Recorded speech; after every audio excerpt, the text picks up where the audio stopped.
Politics, Global Politics, a podcast on current events in U.S. foreign policy and international affairs. My name is Dr. Anita Kellogg, an international relations scholar specializing in the relationship between economics and national security. I'm here with my co-host, Ryan Kellogg, an expert in energy investment and policy. Thanks, and glad to be here. This is episode 36, and we're recording this on July 8th, 2023. On this episode, I speak with Daniel Hamilton, a non-resident senior fellow at the Brookings Institution and a senior fellow at the Foreign Policy Institute of Johns Hopkins, SAIS. He is also the president of the Transatlantic Leadership Network and a former senior State Department official. We discuss the ups and downs of the Transatlantic Alliance and how the war in Ukraine and strategic competition with China affects the U.S.'s relationship with Europe. There have been several substantial developments in the Ukraine-Russia war. First, we discuss the Wagner rebellion and their march to Moscow, which was halted by a deal between Wagner leader Yevgeny Proghozin and Belarus's President Alexander Lukashenko. Then we catch up on the latest in Ukraine's counteroffensive against Russia. China is also in the news, with the Treasury Secretary Janet Yellen's trip to the country. We talk about what the U.S. is hoping to achieve with these talks. Finally, we discuss China's announcements on limiting exports of metals critical to the manufacturing of semiconductor chips. So it's been a little while since we last recorded. That's just because we've been busy with a couple of things. Mostly family. Yeah, mostly family. Had a little trip to North Carolina to visit my parents. And then we had a visitor, one of our daughter's friends from LA, which we engaged in a lot of activities that I think 10 and 11-year-olds would like, in terms of not so much visiting museums, which you think somebody from out of town, you think about DC, think the museums and the monuments. But instead, I think most of our time was at amusement parks and trampolines and bowling and things like that. But I think it was still a lot of fun for them. Yeah. As parents, that's what you create. It's fun for your children. Right. Not necessarily yourself. But we had a kind of traditional 4th of July in the city where we went to a parade and saw the fireworks on the Capitol Mall. Yeah, so that was pretty cool. I had never been here, even though I grew up in North Carolina. I did not go to July 4th in Washington, D.C. I know you had been when you were little. That wasn't the greatest of experiences with you being sick. And it was raining and we saw none of the fireworks. Right. We were standing in front of the White House, which I do not recommend to see the fireworks from. Yeah, and I think I understand that better now. Because before I didn't understand, and heck, I didn't understand until like an hour before where the fireworks were being launched. So we're sitting in front of the Washington Monument and everyone's facing the middle of the mall. And then you can see people at the Lincoln Memorial facing in our direction. And in the very middle of the mall, to be fair, there were a couple individuals that were facing the Washington Monument. Because they were trying to get the sun out of their eyes. I could see that now. But when you watch on television, just the way that the camera angle is, it always seems like it's shooting fireworks over the Washington Monument. And I'm not convinced that like the inaugural and Trump's, remember his big firework display that he inappropriately used all the monuments for his campaign in 2020. I felt like maybe they were shooting fireworks from a different location. So in my mind, it's like, yeah, okay, I get the Lincoln Memorial, but then I also thought they're shooting fireworks around the Washington Monument. But that didn't make sense because there are people seeing it all around the Washington Monument. That's what I'm saying. Like, where would they have shot it from? I don't know. It was a complete crowd. Sure, they're going to allow the crowd to be right where they're shooting the fireworks. So this whole blank space in the middle of the mall where nobody knew that and everybody is facing. And I was like, you know what? I bet that's where they're going to shoot the fireworks from. Like, that's just now. That was my fine engineering mind at work there. I bet it's the place where no people are at.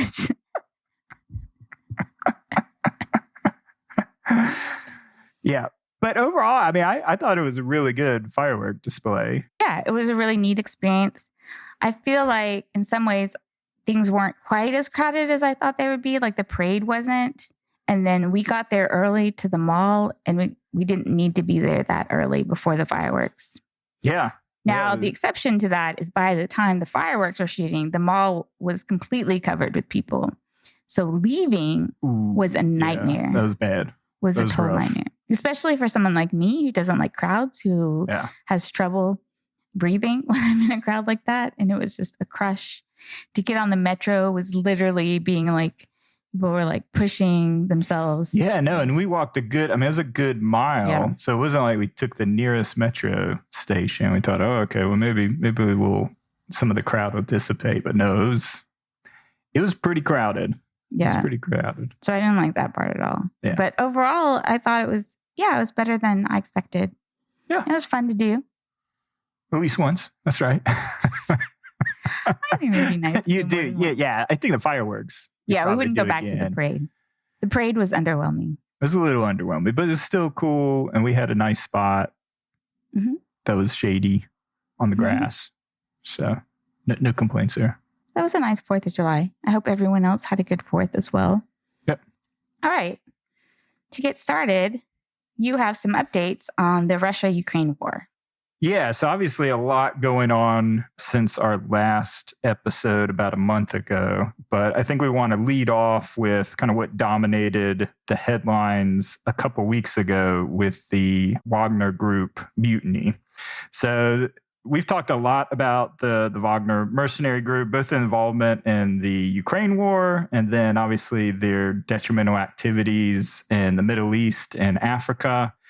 But what happened on June 25th ended up being an aborted mutiny that was really kicked off by a July 1st deadline that the Russian Defense Ministry had set for the organization, saying that all volunteer formations, so essentially mercenary groups like Wagner, must sign a contract that would effectively put them under state control. So this created a deadline and a pressure point for the organization. And it's not just the leader, Proghozin, who's under pressure, although obviously he had the most to lose, but the individual soldiers as well. I thought Rand had a nice study detailing some of the economic incentives. Now, as a mercenary group, since the beginning of time, they're motivated by money. But I didn't know what was the difference between Wagner military pay and Russian military pay. And it's really substantial. So the average Wagner soldier receives about $10,000 per month, which is substantial payment for Russian and kind of that cost of living, versus an average Russian soldier within the military, which is about $2,500 per month. So a margin of 4 times.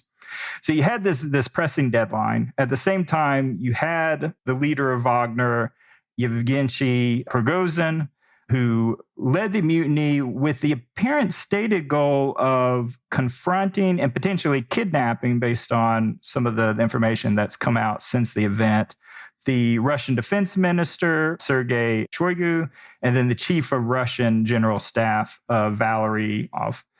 So this all took place over a couple days. Wagner's biggest accomplishment was taking control of the main Russian military command base in the southern region of Rostov, and then sending convoys that seemed at the peak of this crisis that were rapidly approaching Moscow, largely unopposed. I mean, they were being waved through. There really weren't any defense checkpoints. So it really seemed like there was a looming civil war happening.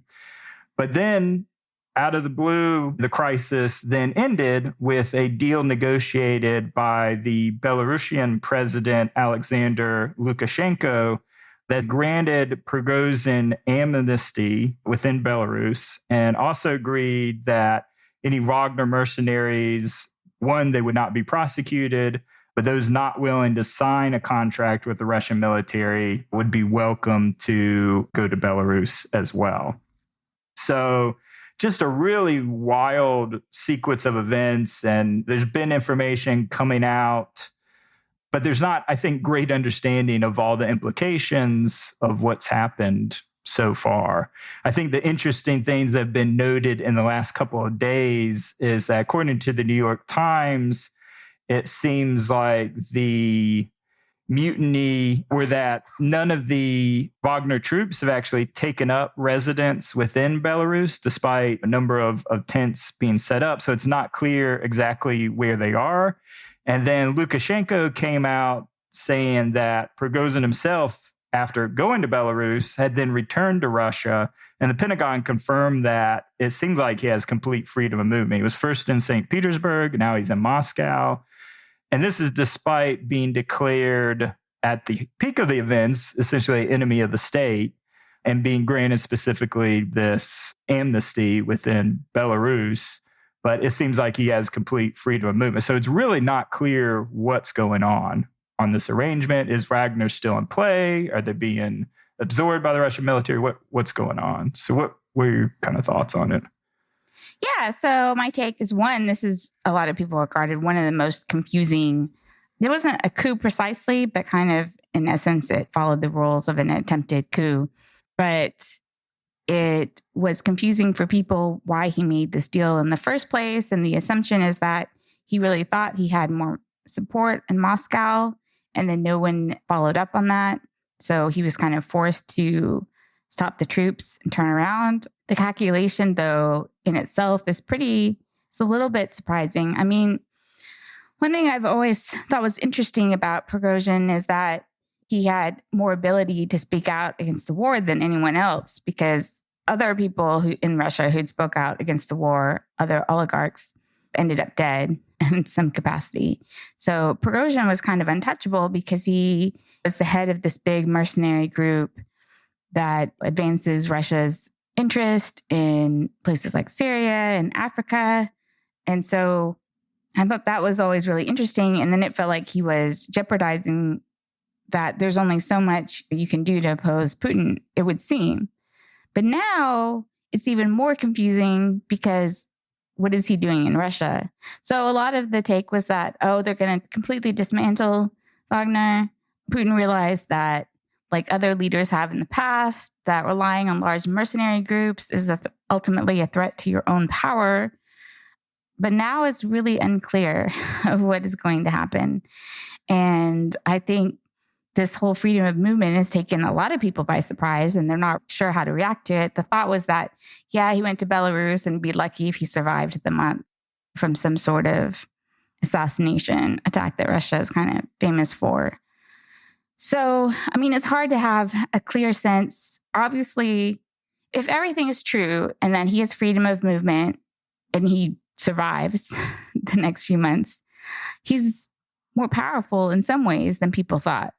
Yeah, it's either the power, or the other theory I've seen is that this is a big psyop, that essentially this is a way for Putin, in conjunction with Proghozin, to suss out disloyalties within the Russian military itself. Because I feel like that's the only concrete action that seems to have happened, is that it appears that the deputy commander for the Russian armed forces in Ukraine has been detained and was seen as one that was closely tied to Proghozin.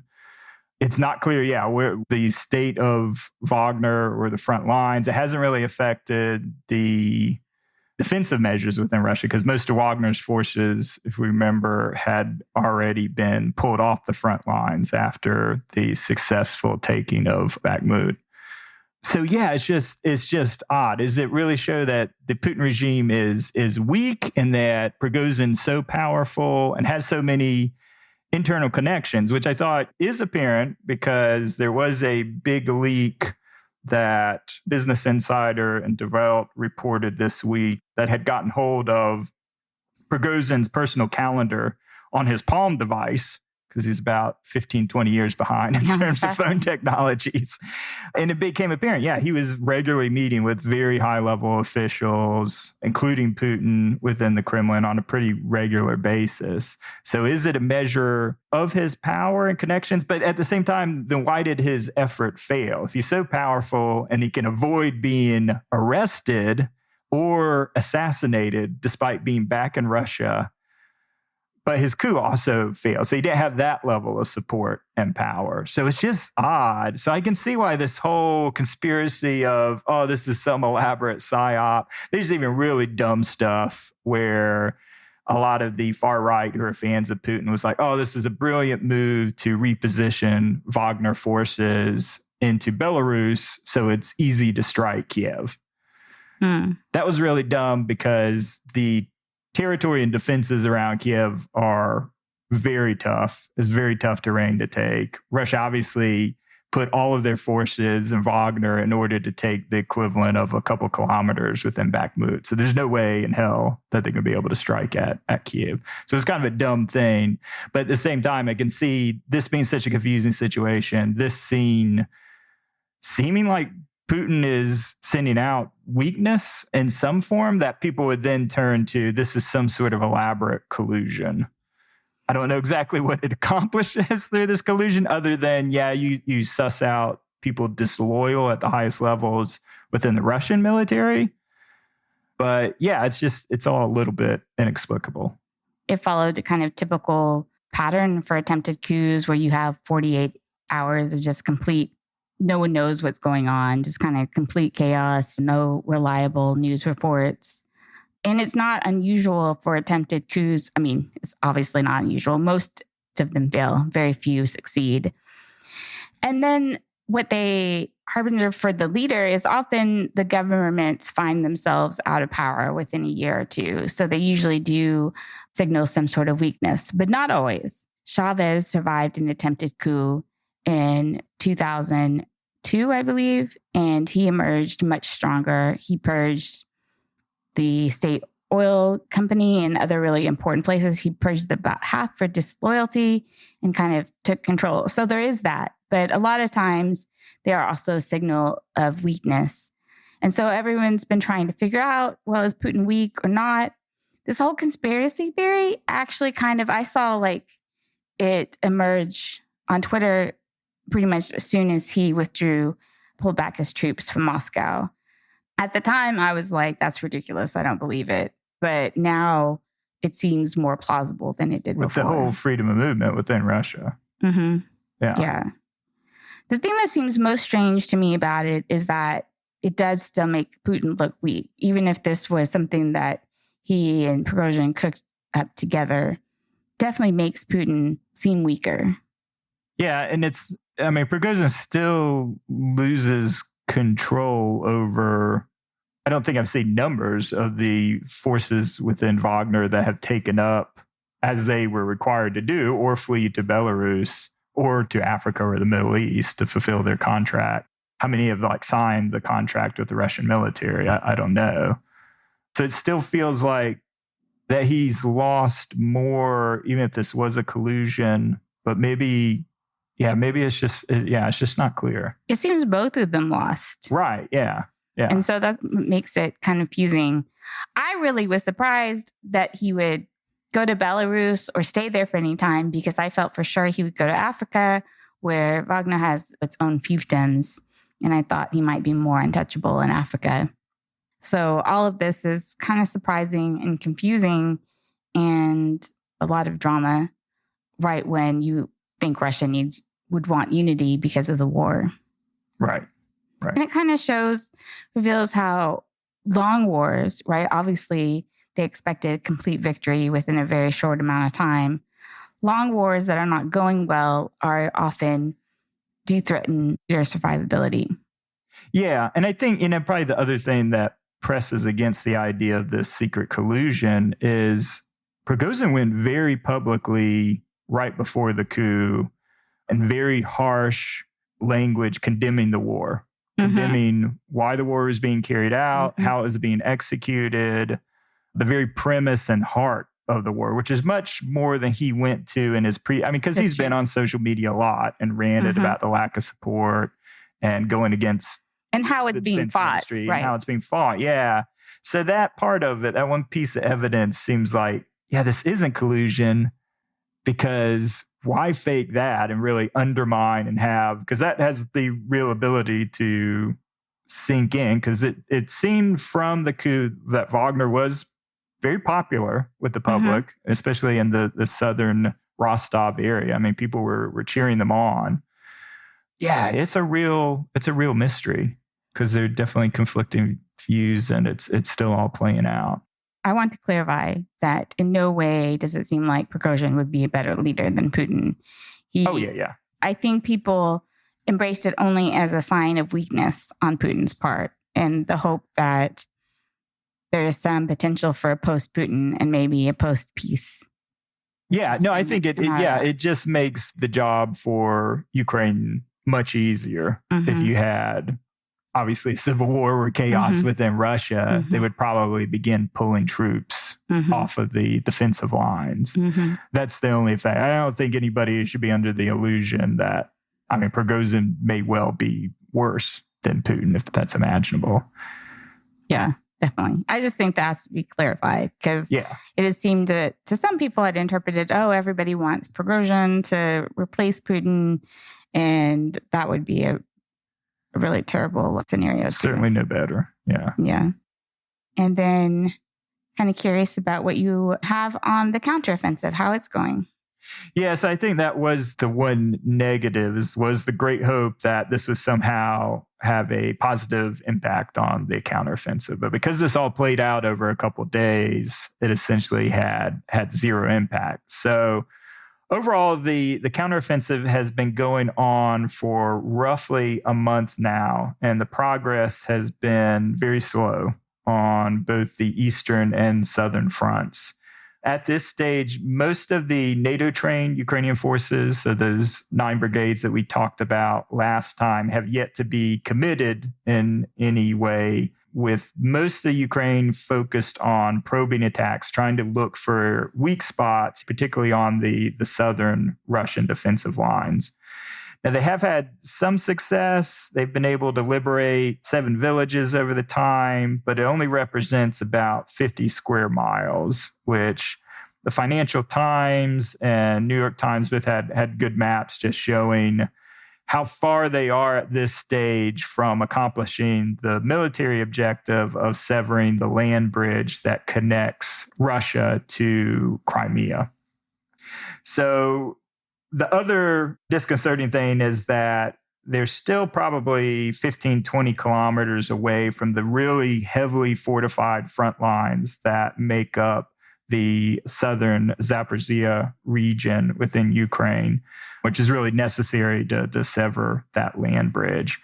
And there's just a number of challenges once they reach that point. And we talked about it before, but again, the New York Times article that came out on June 28th had some really good illustrations just talking about, one, the man-made challenges, which include Russians have had a year now to dig anti-tank ditches, install these concrete dragon teeth, razor wire, and lots of minefields.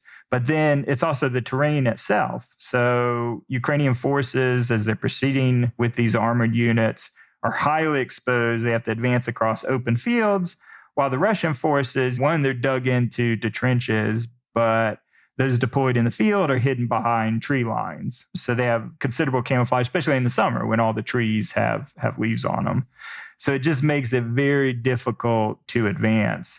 I think providing more color to this was a Washington Post article that interviewed the head Ukrainian general, Valery Mutiny, and he was really citing the lack of artillery shells at this point, which ties into some of the news this week, and the lack of air support, which has constantly been a theme as the reason that, eventually the F-16s were granted. But as we talked about before, it's not going to arrive in time to be part of this counteroffensive. But I think especially the artillery shells, which Ukrainian forces are still being outshelled 10-1 by Russian forces. And this lack of shells really reflects, again, the lack of production capacity within the West.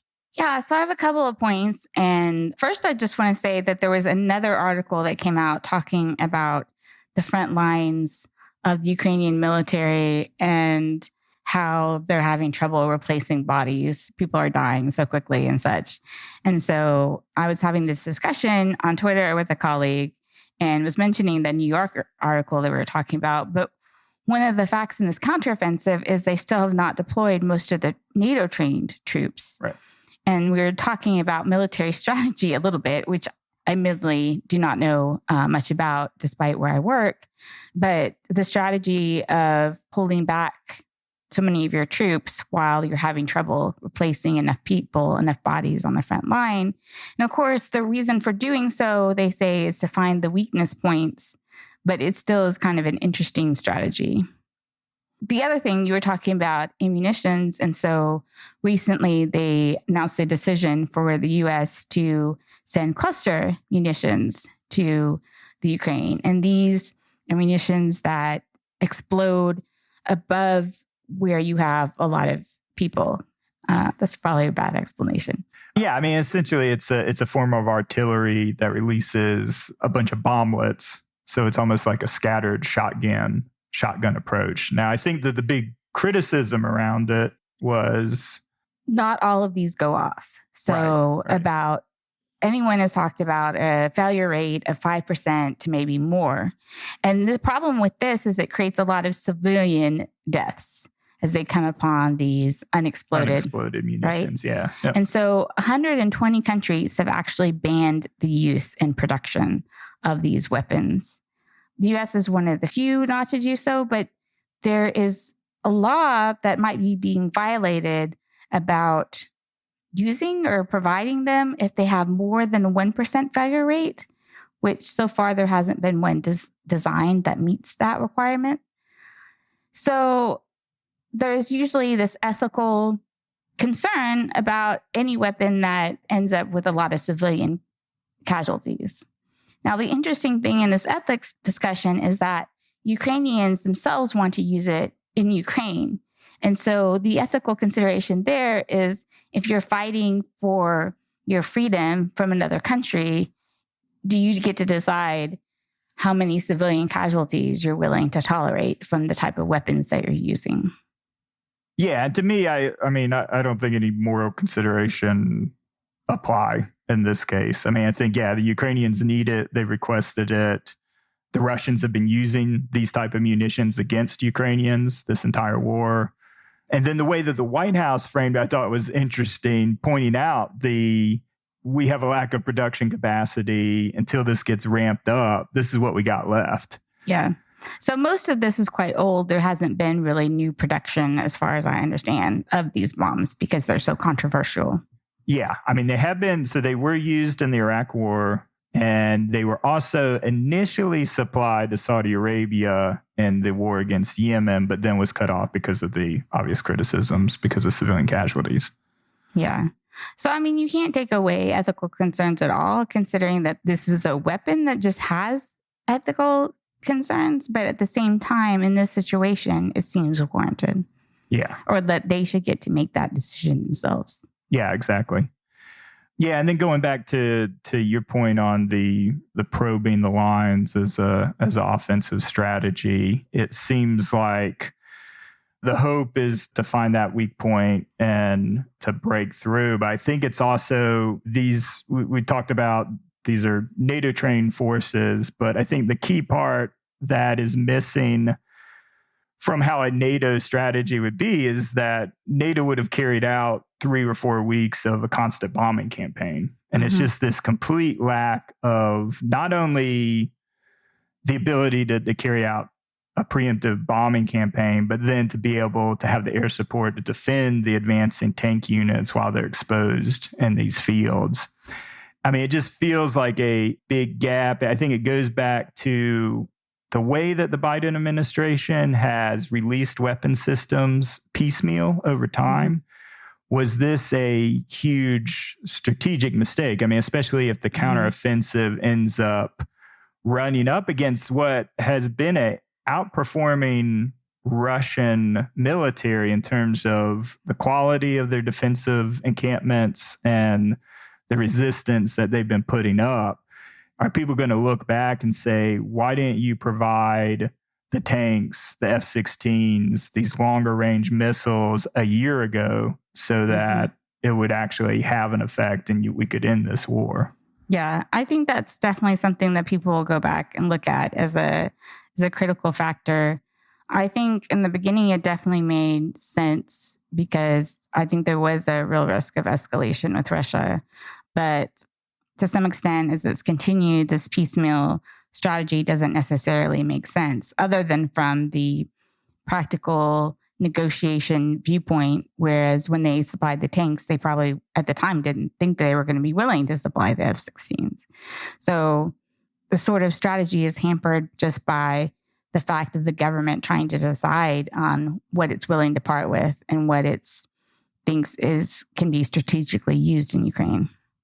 Yeah, for sure. But I mean, going back to the manpower, if that ends up being the main constraint for Ukraine in terms of waging a longer term war, I mean, I think it's still seen as, do they have much more than the next 6 months to accomplish whatever military goals before they're forced into some sort of peace talks? And I thought that was another interesting news that came out. Was NBC had a report that U.S. officials have been meeting at least at the foreign minister level with Russia back in April in New York around potentially setting the table for eventual peace talks. Yeah, a couple of interesting things about that. One, of course, that these were secret talks. It's unfortunate, perhaps, that this was leaked because it's more effective when you can have these talks in secret. I believe there was a lot of condemnation by a lot of people, at least that I saw on Twitter. And to explain, my Twitter is mostly full of academics and news personalities, and so it's not like the normal trolls and awfulness. But there was still some reaction against doing this while Russia is launching this terrible war. But really, the reality is you have to be, of course, it'd be bad if the U.S. wasn't meeting at this level to try to set some potential for peace talks in the future. So as I'll talk about with China, this whole idea that you don't talk to your competitors or enemies even is really problematic. And you can't really accomplish anything that way. So I think the pushback should definitely be that this is actually a good sign that Russia is at least willing to talk to the United States about potential peace, even if that's not really on the table right now. Right. Yeah. And I thought the other interesting part, I think, from that same report was on the Ukrainian perspective. Again, I think secret discussions that were leaked. But obviously their public position is the retaking of all Ukrainian territory, including the 2014 seizures of Crimea and the Donbass area. But in reality, what they've said is that if we can sever that land bridge and put Crimea under direct threat, they feel pretty confident that that'll force Russia to negotiate, which kind of implies that they would be willing to negotiate then, and you would have a path. But it does imply they have to smash through these defensive lines and have a pretty successful counteroffensive to get to that point. It's not clear they're going to be able to get there. Yeah, I think that shows what Alexander Vindman was saying. There will only be a negotiation after some Ukrainian victory. And so Ukraine needs a big victory to force Putin to the negotiating table. Yeah. No, and I think, I mean, around this specific issue and around weapons system, I think Vindman's really been vindicated in this entire, because essentially, I think we'd have a much different story to tell at this stage. Yeah. So, I mean, I think all conflicts are clear when you look at them in hindsight. But yeah, I think he's been vindicated. And I think even our skepticism to that did not hold up very well. Right. Yep. Except I will say, I think at the time, there may have been more risk of escalation than there is now. It's hard to tell. It's always hard to tell. But at least the perception. I think it's important that we didn't want to create a situation where Putin felt the need to escalate, even if it turned out that it was mostly a bluff on his part. So there's also been a fair amount of news about China. Right now, Treasury Secretary Janet Yellen is in China meeting with her counterparts, trying to communicate the bevy of U.S. measures blocking access to sensitive technology such as semiconductors in the name of national security, as well as potential limits on U.S. investment in China, are not intended to inflict harm on the Chinese economy, which I feel is almost an impossible task, or certainly the idea that she could get new economic deals. One, it's debatable whether the U.S. is considering some sort of containment of China. Certainly, there are many who argue for it. In actual actions, Obviously, they're not containment, but there is some element to that. I mean, part of the national security concern is to make sure that Russia doesn't get technology that's more advanced than the United States to be used in their sort of drones and other military capabilities. I think given that the U.S. also has all these tariffs on China still, which Yellen has opposed, I think it's hard to say that, the U.S. is talking about de-risking, is talking about all these other elements.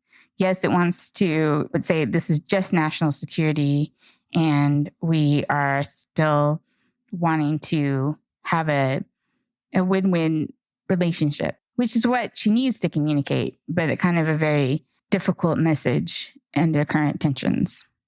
Yeah, I really don't know how you walk that line because, all the messages certainly being sent by Washington and certainly from Congress are, around containing China, certainly preventing its further rise or any sort of further change in the balance of power within the Pacific. So how do you try to go back? I think to the point that you brought up in previous episodes around trade volume and the fact that there's not really a decoupling per se. Trade volume. They've gotten rid of the term decoupling now, which is interesting. Right, the de-risking, So that's strictly focused on items important to national security. However, those are defined and they have been... The problem is defining national security as something very broad. Yeah, it can be very broad. I know we've discussed before, they did put out a memo, but it did include 30 different items that could be broadly interpreted in different sectors that were seen as key to national security. Well, also just the idea of the threat to American jobs is considered part of national security. Right. And I think more of a And I think to your point about the tariffs is if we were really serious that this was de-risking, obviously, who cares about the cheap plastic toys? Why should they have a 25% tariff on them? Everything that's found in Walmart. How's that related to national security? But yeah, if you tie it to American jobs. But of course, we know heading into election season, that would be politically toxic to get rid of these tariffs. So that's a non-starter. But it just shows the hypocrisy of trying to go talk about, we want this can be a win-win situation, that we're not trying to contain China. But in reality, what are our actions telling China? Right. And they're certainly not very positive.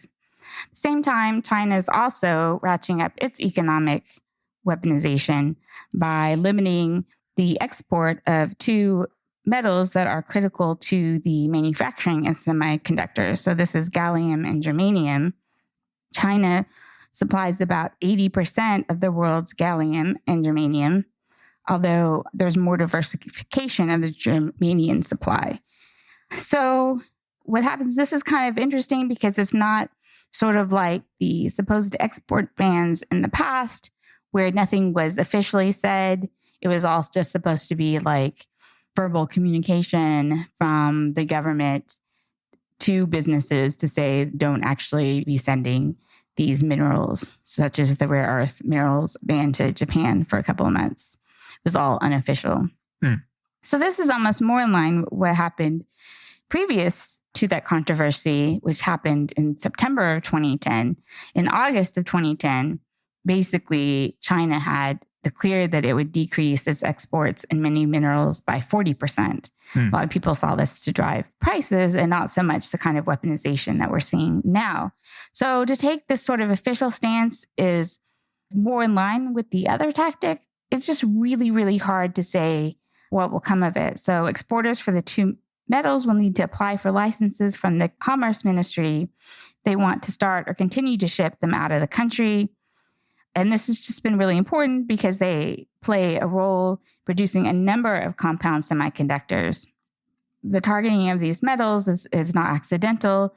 It's a response to the export limits of semiconductors and equipment to China imposed by several countries. So it's really not clear either like how much the reduced exports will be, but the market is expecting it to significantly affect gallium, which, as I mentioned, the world is more dependent on and rose to $326 a kilogram on Friday, which is up from $43 a week ago. So that's definitely an early sign that buyers are seeking to shore up supplies before the export controls kick in August.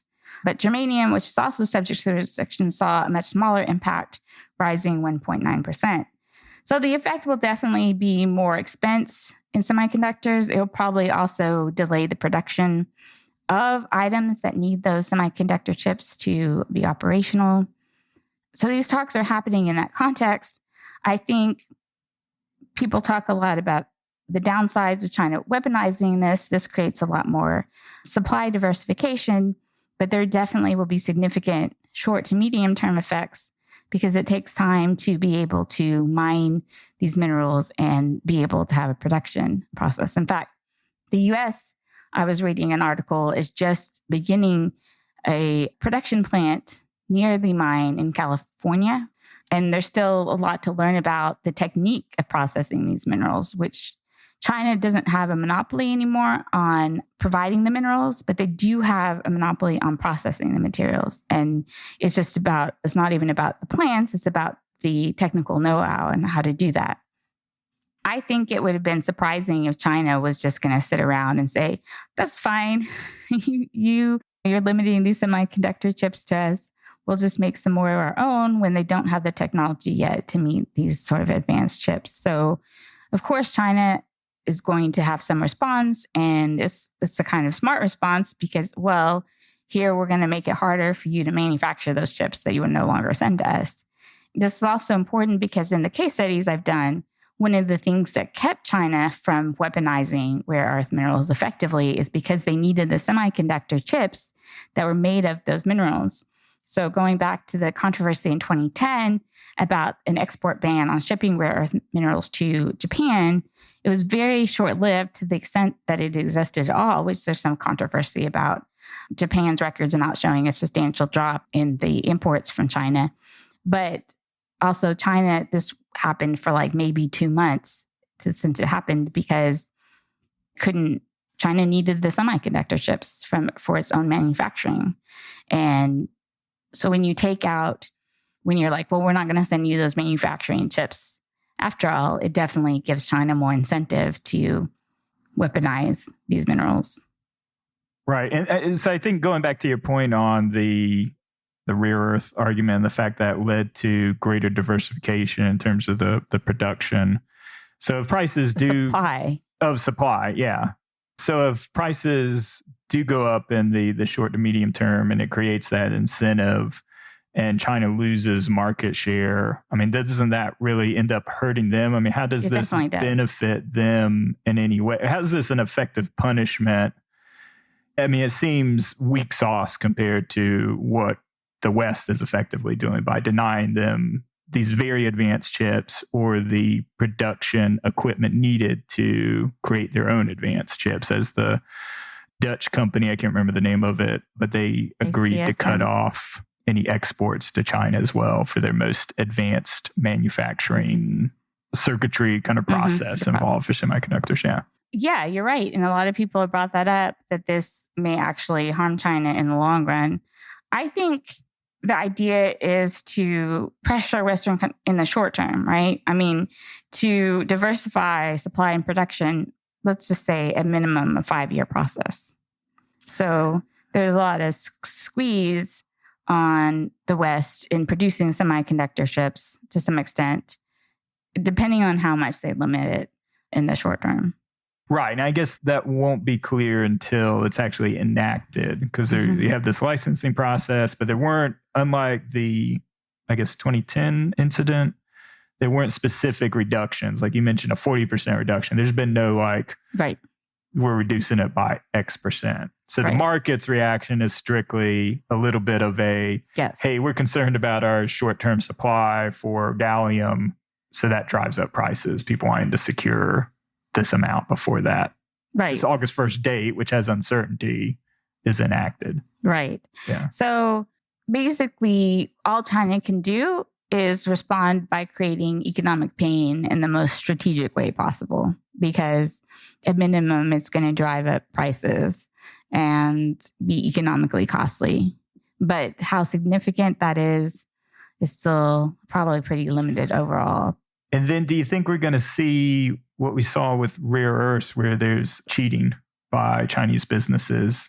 If there are like strict export restrictions around licensing, or do you think this is so high profile that this will be enforced and no Chinese business is going to like risk running those? Because that was before Xi.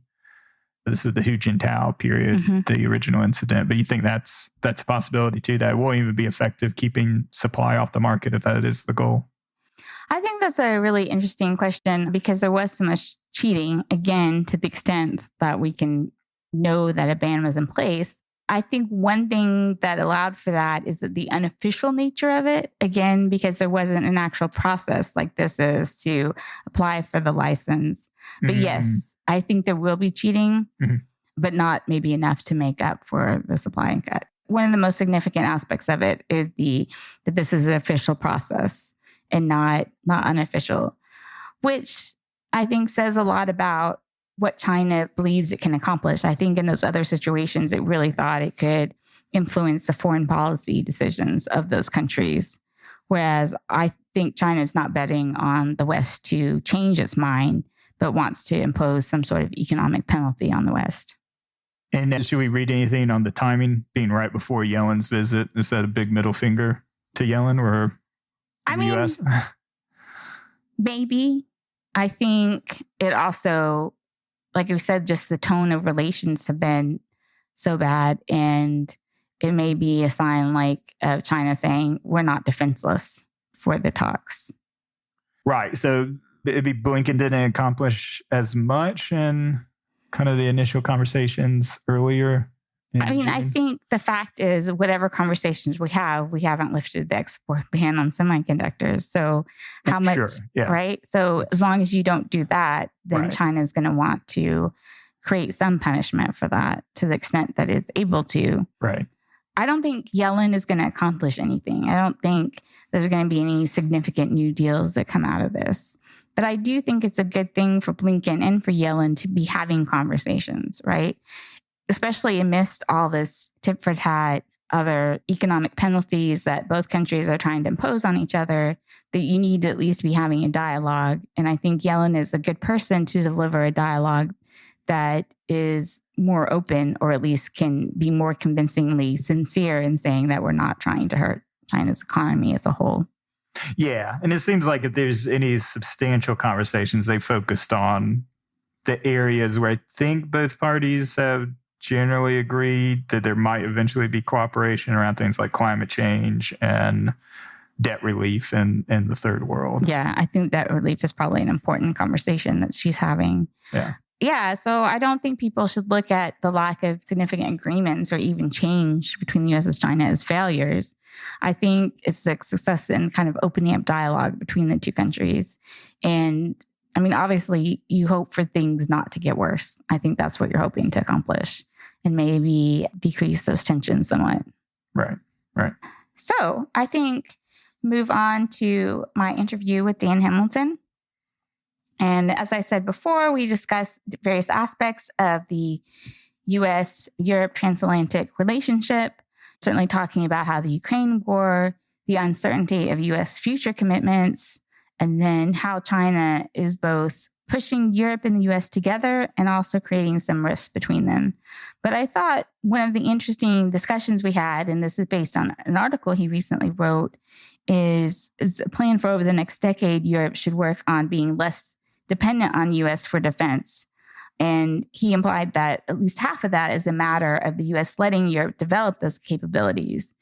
And so I pushed back a little bit on to what extent this is about the U.S. putting aside some of its special interest and letting Europe develop those capabilities. And on the other hand, just Europe not wanting to commit the money and efforts to that. So I think it was an interesting discussion, and I hope you enjoy.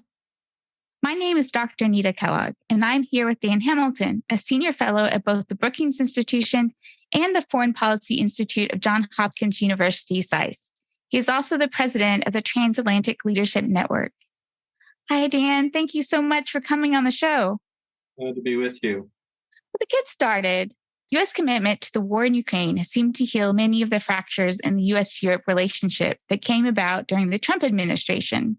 Alongside this has been the reinvigoration of NATO. Is Europe more confident in the U.S. long-term commitment to the region? Well, I think war has the effect of concentrating the mind. So far, Vladimir Putin's greatest accomplishment with his war is to unite Europe and the United States like they haven't been united since probably after the terrorist attacks of September 11th, 2001. And I think there's been a real commitment here. The NATO summit last summer was very strong in its commitments. It released a new strategic concept. There was unity, despite obvious differences all the time. The upcoming Vilnius summit in July is likely to display that unity once again. But I think the other consequence of the war has been to heighten Europe's dependence on the United States. And I think that's become also clear that without the U.S. taking the leadership that it has on Ukraine, it's doubtful really whether our European allies would have been able to manage the situation or support the Ukrainians in the way that we all have now. So I think there are some questions. I think the other question is, while the Europeans are delighted at Joe Biden's leadership and the fact that he is a deep transatlanticist, they often ask questions, what comes next? And I think they're looking to the next elections in the United States in 2024. And so there's a little hedging going on in terms of your question about the long-term commitment of the United States. I think the Europeans are still wondering a little bit about that. Yeah. So one thing, kind of going to what you said, is something that you've written about is the rebalancing of Europe and transatlantic defense. So can you explain what you mean by this? Sure. There are a lot of voices out there saying we should just let the Europeans take care of themselves. And there are a lot of voices in Europe saying we shouldn't be so dependent on the United States. We should break free and be autonomous and so on. Sometimes those arguments are more divisive than they are constructive. But I don't disagree with the premise that Europe's over-reliance on the United States for security is not healthy for either side of the Atlantic. But I and others are proposing that we think about it. How do we get to a situation in which there's a better balance over the next, say, decade? Because it takes a long time to sort of do the kind of defense needs that would be really answering that question. So instead of the daily short-term discussion, I think we need to set some long-term goals. And we need to square a triangle of concern. So one is we need to deter, and defend against Russia. We need to allow Europe to have a greater voice, but also a greater contribution to our common security. And the United States has commitments globally, but particularly both in the North Atlantic and the Indo-Pacific theaters. And I think there's concern that given all of those commitments, we might be stretched and that there are simultaneous crises. The United States might not be able to come to Europe's defense in the way the Europeans sometimes expect it, not because we don't want to, but because, again, of these stretched commitments. So those are three challenges. So the proposal is to think of simply, maybe oversimply, but two goals between now and, say, a decade from now. One is Europe should be able to provide half of the capabilities and the enabling capabilities to deter and defend against Russia. Right now, Europe doesn't actually do half of that job. And I don't think that's sustainable. I don't think American public opinion or the US Congress think that's fair. And I don't think the Europeans think that that's not a reliable partner for themselves. So let's work on that. But that'll take quite a bit of time. But it's realistic and it's doable, and it would be seen as fair. The second goal would be that Europe should be the first responder to crises in and around its southern periphery. Right now, there are concerns in many southern European countries about all sorts of challenges in the south. But often the United States is the one who has to provide either the airlift or the communications, the logistics to allow the Europeans to address some of those issues. And sometimes NATO's called on to do things that, frankly, the European Union or others might be able to do better. So if we can work to the kind of capabilities that allow Europe to be that first responder, it doesn't mean the US wouldn't be there or NATO wouldn't be there. It's just that we shouldn't be first, or we shouldn't be expected to always be in the front line on those issues. I think if we could address those two strategic goals within the course of a decade, so it's not easy and that's not short term, I think we would have a better balanced relationship that would allow Europe to be the partner it wants to be, it would allow us to defend against Russia and the South, and it would help the U.S. balance its commitments so that we're not caught in some difficult trade-offs. Yeah, you mentioned that the U.S. should allow Europe to do this, but it seems more on the European side to be unwilling to truly invest to be this kind of partner. For example, I mean, when I lived in Amsterdam almost 2 decades ago, there was this movement of then they're talking about what they could do to be more, take control of more defense issues and not rely on the US. But for all this time, they don't seem to have made any progress on it and seem kind of almost content to rely on the US for their security challenges. So how realistic do you think it is to accomplishing this? What would it take to get Europe to make this sort of commitment?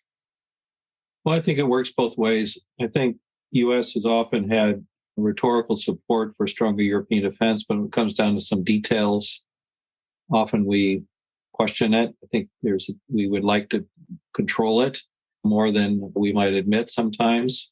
There's also, of course, the very practical issues of arms, the defense industry, the arms industry, who gets the contracts when you do things like this. So practical interests are involved here, which complicate it.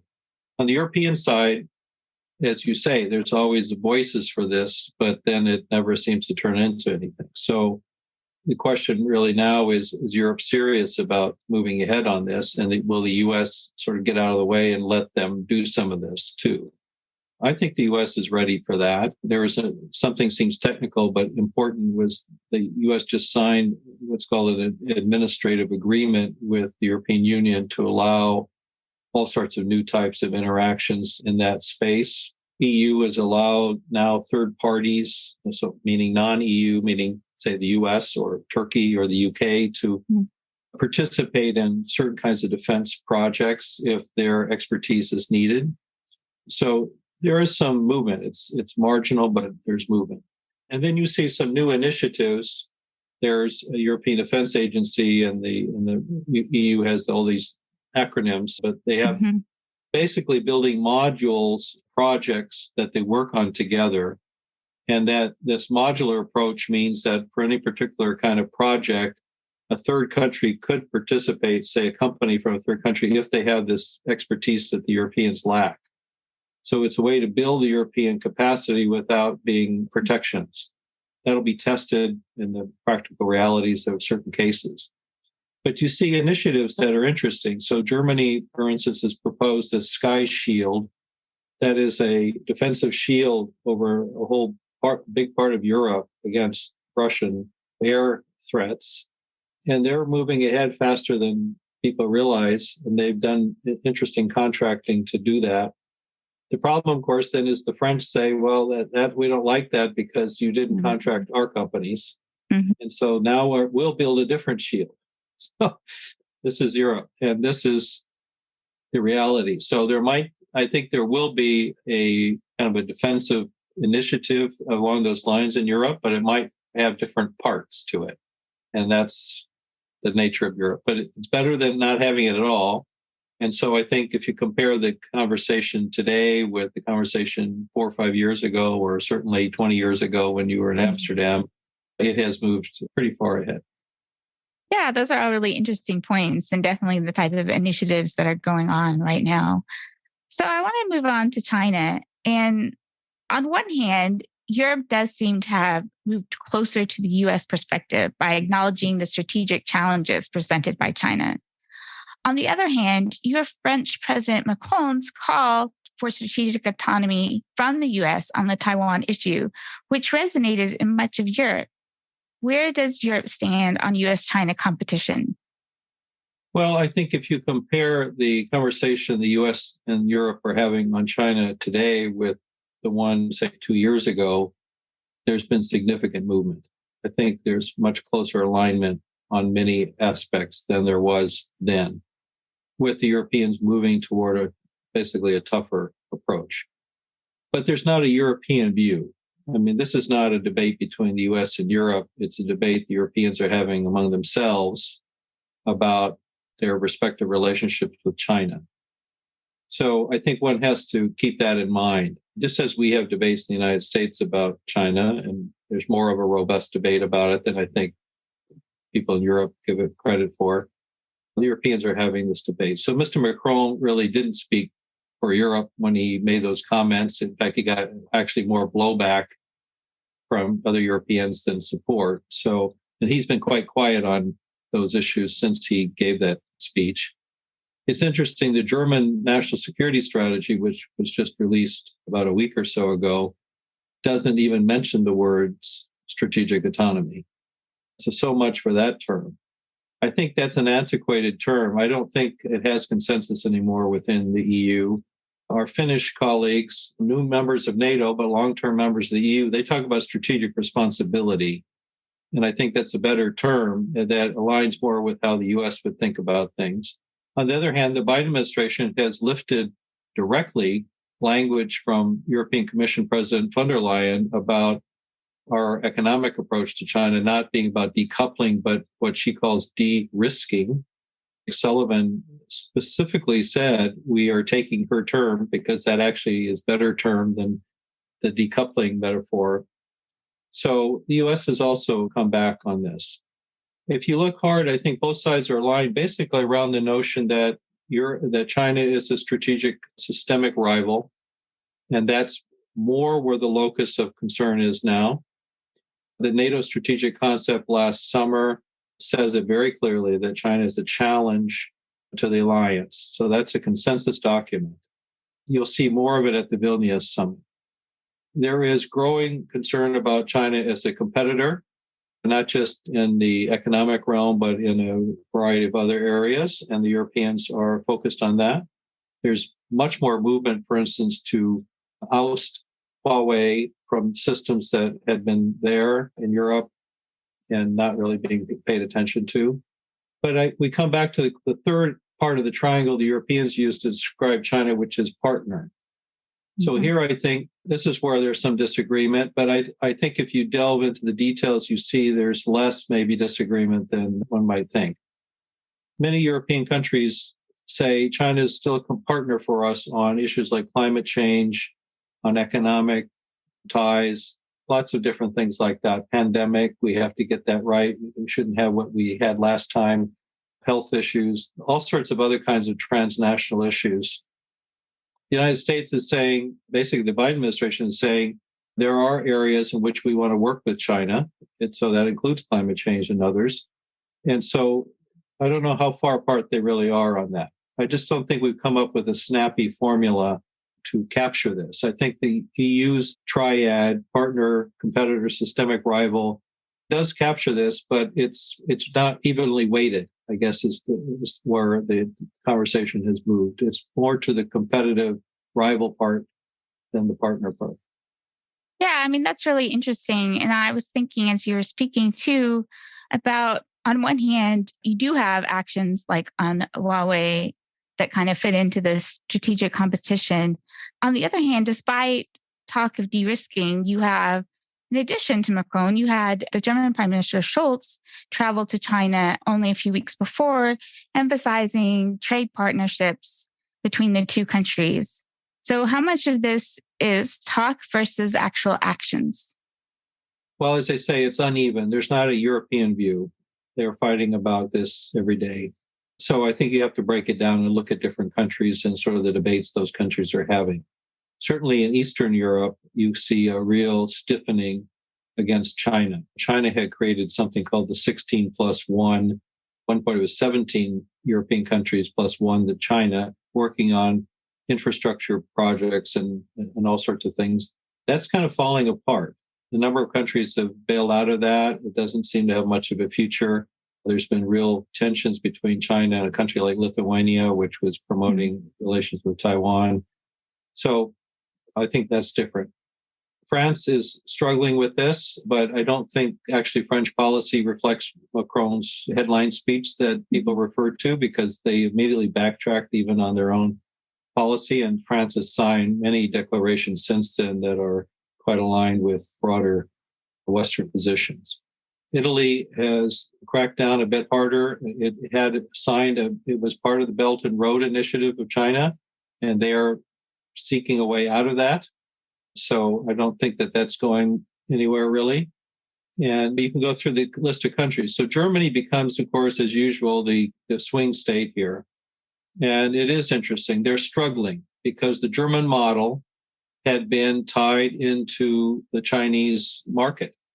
And just as Germany had become dependent on Russia for its energy and dependent on the United States for its security, it had growingly become dependent on China for its economic model. And the Germans were celebrating that they're one of the only countries in the world that had a trade surplus with China. But that's because they were exporting all things to China that China is now exporting back to them. Mm-hmm.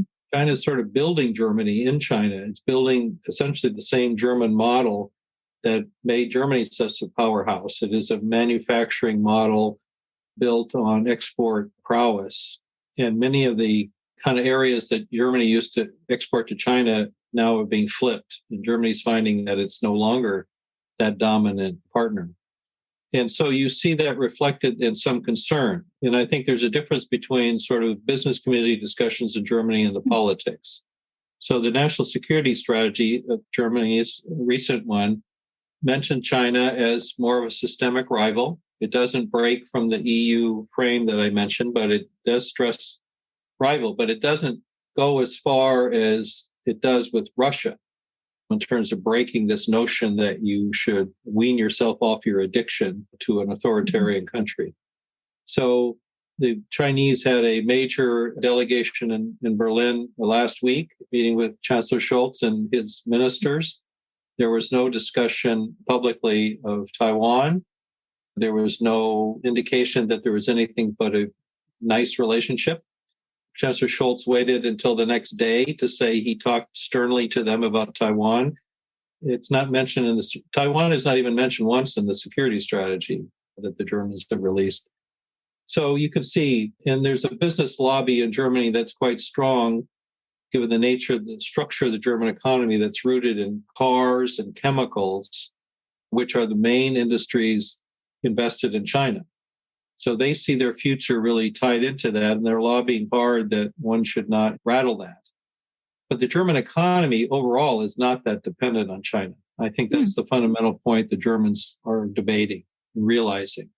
But the narrative is interesting. You see it all the time in European press, and unfortunately, much of the US press picks this up without doing any research, that China is Europe's top trading partner. It's just factually incorrect. Because usually if you look at those news articles or politician speeches, they're talking about trade in goods. So trade in goods is where China's real expertise is and where the EU-China trade is lodged. But that ignores trade in services, which is another big part of trade. That's where most jobs are in Europe and in the United States, is in services, not goods. And services are growing much more faster as a part of trade than goods. And the digital revolution makes services easily exportable in ways that it wasn't before. If you put goods and services together, the United States is far more, not even close, Europe's most important commercial partner. China is way back there because US-EU services links are six times EU-China services links. It's not even close. And that doesn't include investment flows, which really drive our economies. US-European investment flows just dwarf anything that either the US or Europe are investing in China. It's not even close. And there's no real Chinese investment anymore in Europe or the United States.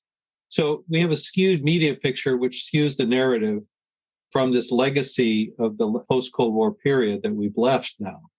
And so they're struggling to get out of that. I think they're making some headway, but it's not going to be easy.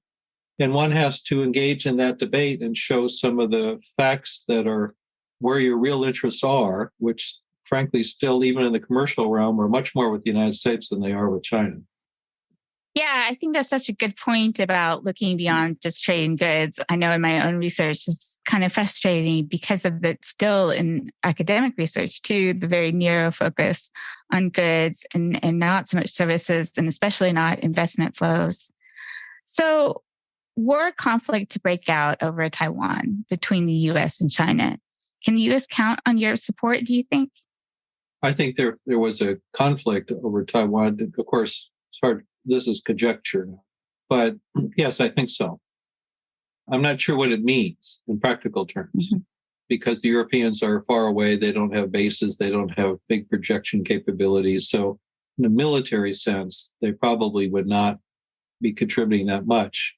But if they had better capability to defend themselves in Europe, of course, that would free up the U.S. to do more in the Indo-Pacific without abandoning its NATO commitments. So that would be, some argue, that's where Europe should contribute more, not trying to become, again, a massive Indo-Pacific military powers, which is sort of, frankly, beyond them.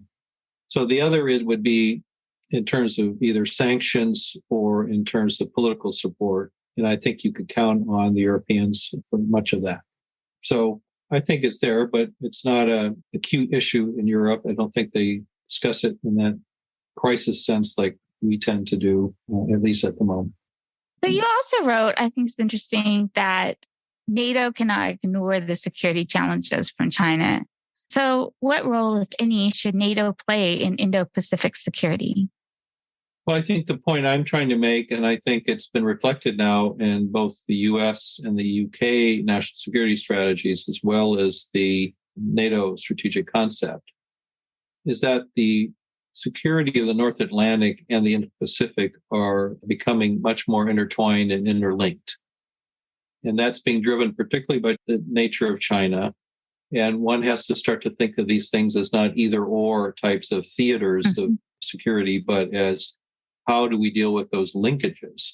So one is China's technological prowess and how much of it is intertwined between the civilian and military sectors. So developing all sorts of technological capabilities that have challenges, not just for the United States and its Pacific allies, but also for Europeans, depending on where the technology goes. Related is China has become a power in Europe. It's not a half a world away. It's there. It's present. I mentioned the 16+1, but it has invested in some critical technology sectors in Europe, buying companies. It has built the infrastructure through Huawei and others that Europeans are still relying on in many ways. It's just present.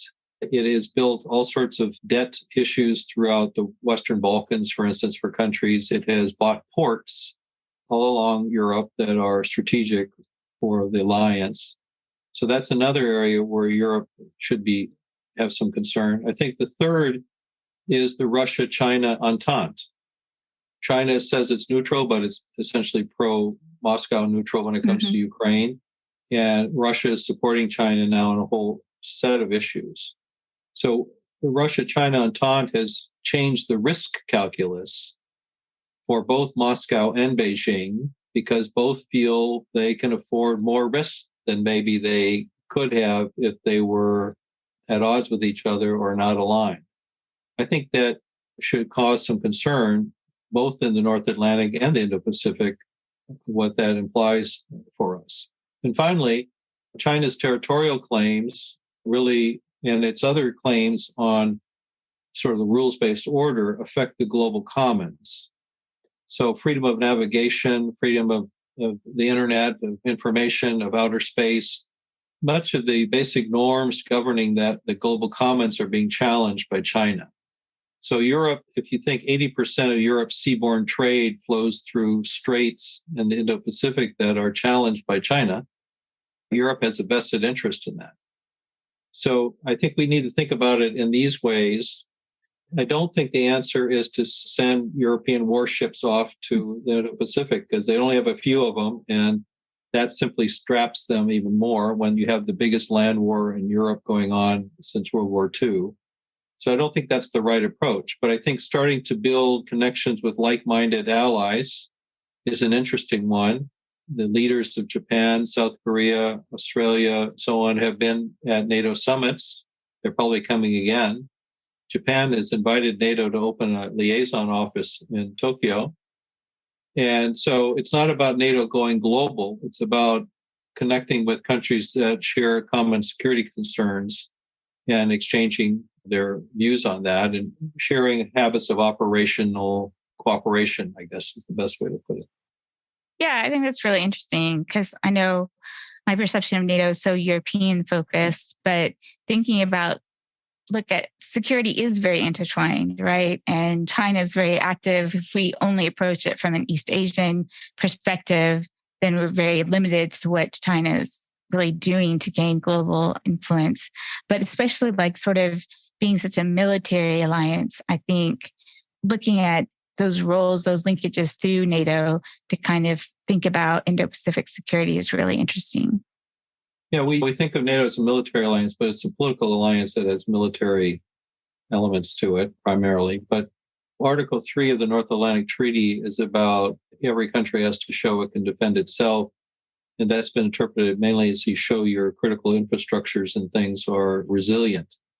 So issues I'm talking about with China are about disruption. So if the threat you're facing is your society is going to be disrupted by a challenge, then your answer is make yourself more resilient. And that starts to link you then to all sorts of other countries around the world to whom you're connected.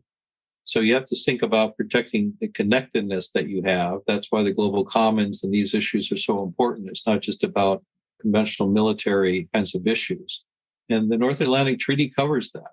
There's also Article 2 of the North Atlantic Treaty, which isn't used as much, but I think will probably be looked at a bit more closely, which is countries should help each other in their economic security.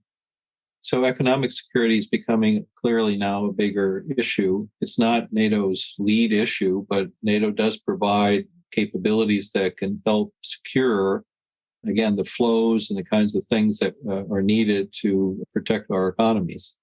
So I'm not saying NATO is the answer to this. I'm just saying NATO is part of the puzzle.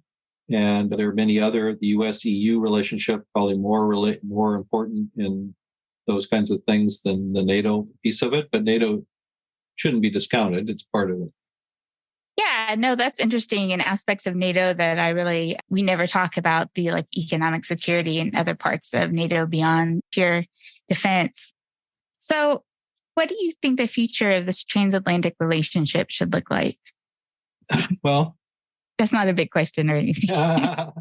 Well, I provided, I think, some answers. I think we need to move toward a more balanced relationship in which the Europeans are able to take on half of the job of deterring Russia and being the first responder in crises. I think we need to understand that, and I think the crisis and the aggression in Ukraine has shown us that we are not only each other's key strategic allies, we are each other's geoeconomic base. And that base is quite resilient. If you think of energy, Europe made a stunningly swift reversal to wean itself off of Russian energy. And that meant the United States stepped in and has created now a new energy relationship with Europe that really didn't even exist just a few years ago. So the transatlantic energy relationship becomes essential for Europe, important to the United States, and has allowed Europe to, again, resist blackmail and much of the stuff that the Russians were doing. Our commercial relationship remains the fulcrum of the global economy, despite all the talk of everything else. The numbers don't lie. And as I said, $16 trillion economy across the Atlantic. I mean, a $6 trillion economy, 16 million workers. I'm sorry, I'm getting the numbers mixed, dependent on this relationship. Each of our relations with China are important. But my analogy is on economics, it's like a 2-lane country highway. It's a goods highway, mainly. And a goods highway is important. They're packed. They're full of goods. And if you have an accident on the goods highway, you're going to have a problem, 2-lane highway. But the transatlantic commercial relationship is a 12-lane Autobahn. It's the goods, it's services, it's investment. We are each other's greatest investors in each other's digital economy, the innovation economy, the jobs. I mean, go on and on. And so companies work that way. They they tend to use the transatlantic base to invest globally and be competitive globally. And CEOs I talk to, they used to say, I don't know if they say it anymore, they used to say, yeah, the future's in China, but I'm making my money in Europe. The profits are not in China. That's a kind of an investment for the future. The profits are all in Europe. American companies never made more money in history than they did last year in Europe. Europe is by far where we invest in terms of U.S. companies. And by far, Europe is the largest investor in the United States in terms of foreign investment. So we have to be grounded in who's still important to us. And if you do that, then I think you can start to build on that to start to influence the shape of the world that we see, and what I think is a world and age now of disruption. It's not just great power competition. Non-state actors can have just as much influence as many states these days. Technology is disrupting us. Our innovation potential is being challenged, but it's also the key to our ability to cope with this world and fast forward. And we're intertwined in ways in all of that than more than anybody else. And just to leave on that point, just one example is clean technology. So we need to address the climate challenge. We need to reduce our dependencies on China and Russia, and we need to also loosen our dependencies on the kind of raw materials that have powered many of the supply chains and things that we have. We're only going to do that if we do that together. We're not going to meet the climate goals if each of us try to do this alone. And we have the innovative potential to do this faster and to scale up commercial innovation faster than if we did it alone. I just was involved in a study in clean technology. Over the last 7 years, U.S. investors have invested over $23 billion in European clean tech. And when they are part of a European deal, that deal gets to market faster. The startup gets to market faster. The deal is bigger and growth is faster than if there wasn't a U.S. partner, if it was just a European deal by itself. And over the last 7 years, European investors invested over $20 billion in the U.S. clean tech startup economy. And the same holds. If they're involved, U.S. startups get to market faster growth, bigger deals than if the Europeans were not involved. So we should build on that and start what I would build a Transatlantic Clean Tech Alliance, a TACTA, that makes good on the promise that President Biden and President von der Leyen made, that they said they were going to build a green technology alliance. I would say, yeah, let's actually do that. So I'm hopeful that this will move forward. Yeah, that's really interesting. And I'm wondering, these commercial ties are so important. And do you think that they can maybe overcome sometimes nationalist politics in the U.S.? So you have, of course, other politicians who probably agree with Trump, want to de-emphasize the relationship with Europe. You also have, like you said, on green energy, you have industrial policy that actually discriminated against Europe, although I think they've come to some deal to mitigate that to some extent. So there are also future possibilities of increased tensions, I guess. And do you think maybe these commercial ties make those less problematic, or is that a real problem to think about? Well, we're always going to have frictions across the Atlantic on commercial relationship. But I think the question one might consider is, why do we have these frictions, and are they different than the kinds of frictions we have with other countries? And by and large, I would argue the frictions we have across the Atlantic are because of our closeness, not because we're drifting apart.